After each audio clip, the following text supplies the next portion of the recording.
Баршаңызға сәлем. Бүгін жемістерден осындай тез жасалатын әрі пайдалы салат жасаймыз.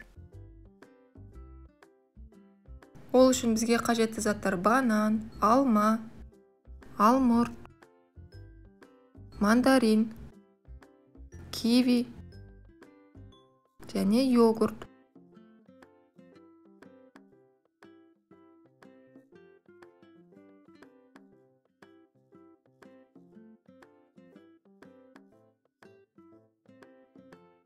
Мен осы жеміс-жидектердің барлығының қабығынан тазартамын.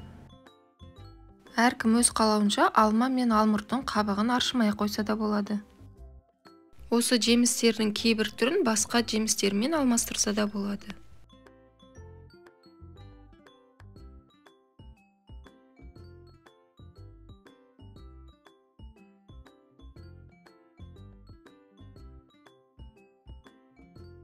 Мінеке барлығы қабығынан тазартылды.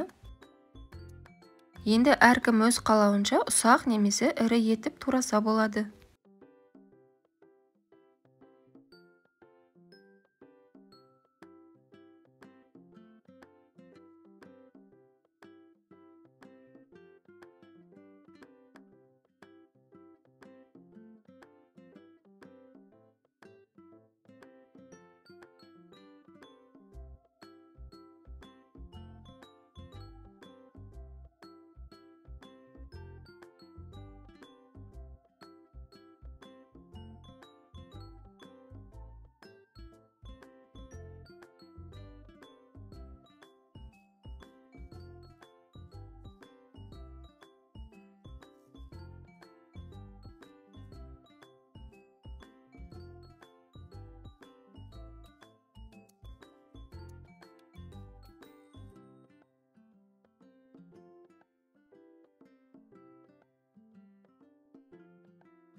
Барлық жемістер туралды. Енді йогуртты қосып жақсылап араластырамын.